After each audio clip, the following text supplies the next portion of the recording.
Mga boss, ano ko sabihin, may mga pangyayari kasi na hindi ko masabi sa inyo. As all of you know or some of you might know, hindi po YouTube ang main source ko. Meron po akong work. Nasa field po ako ng IT. Specifically, isa po akong IT. Joke lang. Pero IT talaga ang field ko ng trabaho. Yung pinaka-specific, wag na siguro. Sabihin na lang natin bantay ako ng computer shop ni Boss Nico. Anyway, as you might know, ang upload ko dito ay halos every other day. Not to mention, I have 3 channels. Itong Bulalord Stories at Comic Count. Sa kasamang palad, itong Bulalord pa lang hindi na ako magkanta o gaga. So, medyo tiring na kasi. Siguro mga couple of months lang wala munang upload. Kailangan ko din naman kasi ng pahinga. Pero ang reason talaga is nahit ako ng YouTube. So, hindi muna ako makapag-upload ng bagong videos. Anyway, sayang naman kung puro video announcement ang video na to, di ba? Simulan na natin ang main topic. Saan nga ba nagmula ang April Fool's Day?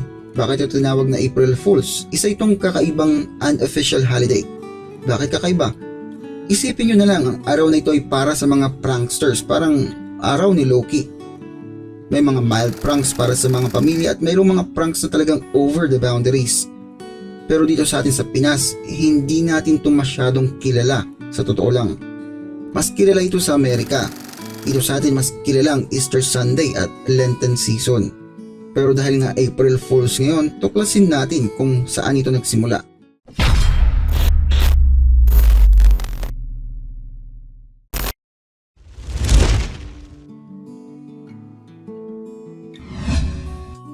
Sa totoo lang, ang origins ng April Fools ay medyo malapo. I mean yung pinakaugat nito. Pero isa sa pinakakilalang kwento ay dated back noong 16th century. Taong 1582, ang France noon ay inadapt ang Gregorian calendar kung saan ang New Year ay pinalitan na mula end of March papuntang January 1st.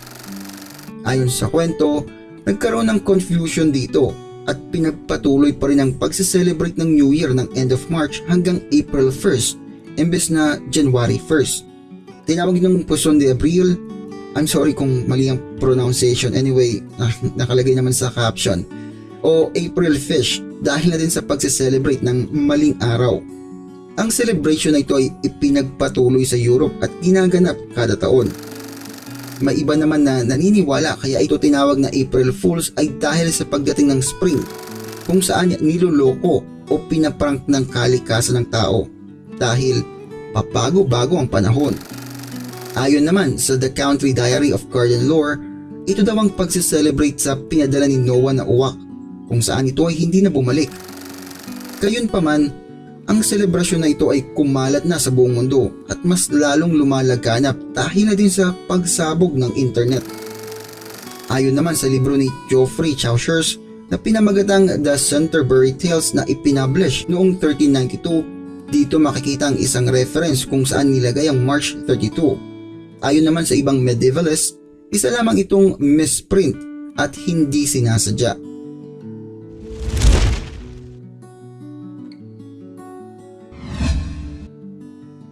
May mga paniniwala o pamahiin din pag dumarating ang April Fool's Day. Ayon sa mga pamahiin, ang pranking period o yung pagjo-joke ay mayroong expiration date. At ang expiration date na ito ay hanggang tanghaling tapat lamang. Kapag nagprank ka at lampas na ng tanghaling tapat, ang prank mo ay babalik sa iyo o kaya ikaw naman ang magkakaroon ng bad luck. Ayon naman sa iba, ang mga taong nagpa-prank na hindi marunong tumanggap o hindi good sport ay magkakaroon din ng bad luck. Pero hindi naman lahat bad luck ang pamahiin.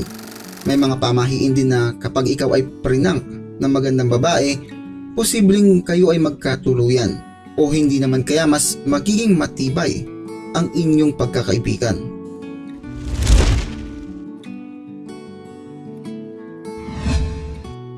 Ang ancient Romans noon ay sineselebrate ang festival ng March 25th at tinatawag na Hilaria. Sa Hindu naman tinatawag itong Holi o Festival of Colors, kung saan ang mga Indiano ay nagtatapon ng mga colored powder at tubig sa isa't isa. Habang sa Jewish naman tinatawag itong Purim. Ang mga nagsiselebrate dito ay nagsusuot ng mga costume. Mayroon din mga carnivals at syempre ang pranks. Ang Scotland tinatawag ang April Fool na April Cock.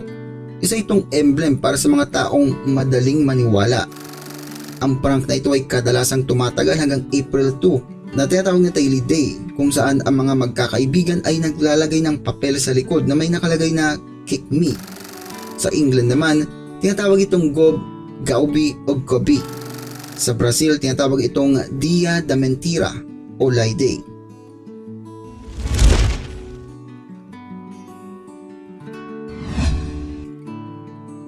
Isa sa mga kilalang pranks ay ginawa ng BBC noong April 1, 1957 sa BBC Panorama at nag-report na masaganang spaghetti harvest ng taong yun dahil na din sa magandang panahon at pagkawala ng salot na tinatawag na spaghetti weevil.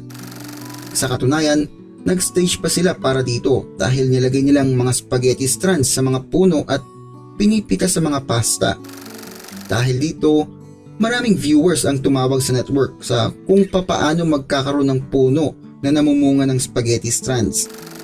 Sa BBC muli, noong April 1, 1976, ang British astronomer at radio presenter na si Patrick Moore ay nag-announce na magkakaroon ng rare alignment ng Pluto at Jupiter at mangyayari ito ng 9:47 ng umaga, kung saan ito ay mananulify ang epekto ng gravity o hindi makakaramdam ng bigat ng mga tao. Eksaktong 9:47, sinabi ni Moore na tumalon. Isang minuto tapos nito, ang BBC ay nakatanggap ng sandamakmak na tawag at sinabing totoo nga at naramdaman nga nila na nawala ang epekto ng gravity.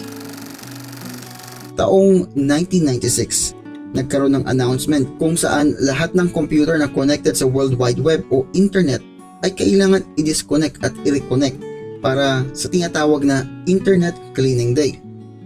Ito na lang muna mga boss. See you in 3 months time. Happy April Fools!